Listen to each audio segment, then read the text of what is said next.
old Nintendo gamer. And son. Hello and welcome to our daily Nintendo news roundup on January the 28th, 2021. To keep up with all of Nintendo's news, please subscribe and give us a like. Station Manager, a simulation game where you become a station manager, is planned for a Western release on the eShop on February the 4th. Glam is an action-packed acrobatic platformer game and is coming to the Switch soon. We have no specific release date, but it should be out sometime in February.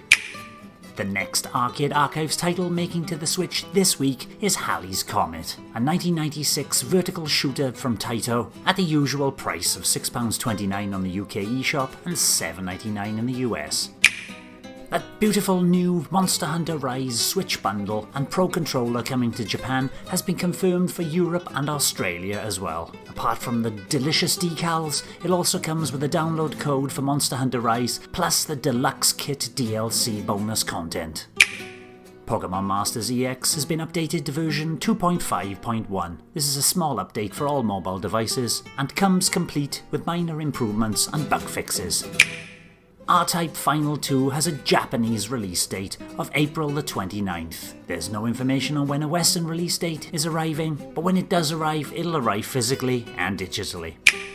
The BEUC has compiled complaints against Joy-Con drift from France, Belgium, the Netherlands, Portugal, Italy, Norway, Slovakia, Slovenia and Greece, and has now submitted an official complaint against Nintendo to the European Commission. This shows that close to 25,000 reports claim the Joy-Con controller malfunctions in 88% of cases within the first 2 years of use. Root Film is finally getting a release date for the West, and it is March the 19th. This is for both North America and Europe, where this mystery adventure title will launch on the Switch eShop. Batora Lost Haven is a story-driven action RPG that offers a mix of hack and slash and twin-stick shooter gameplay. It's currently being made for the Switch, but no dates of when it'll arrive.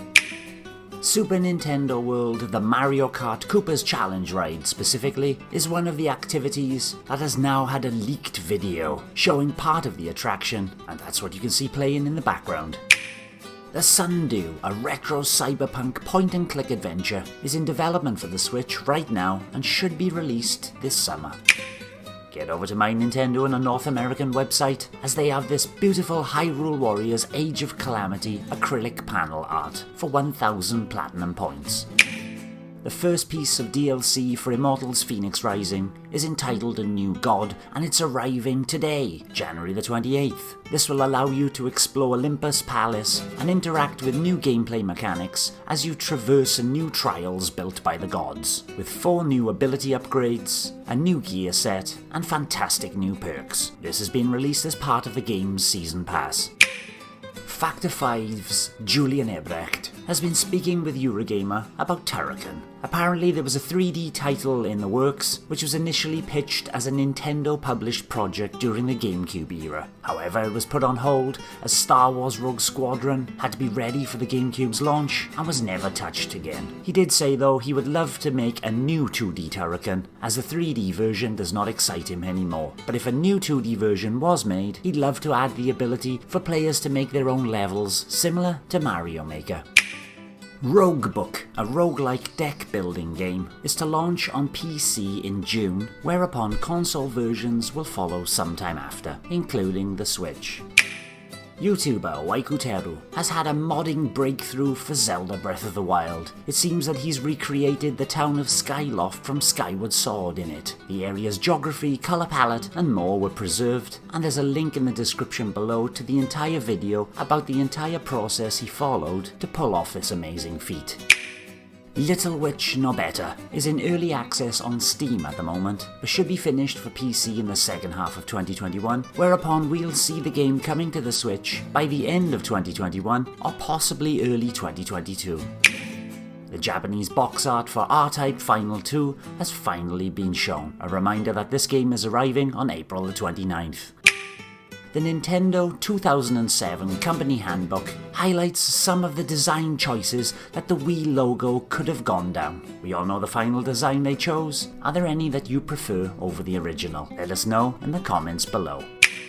Super Mario Bros. 35's World Count Challenge, where everybody was collectively defeating 3.5 million Bowsers, has been a success. Nintendo says the players actually defeated over 5.3 million Bowsers, and if you were one of the ones that took down at least one Bowser, you are now eligible to receive 350 My Nintendo Platinum points. We don't know when these points will be available, but it should be quite soon.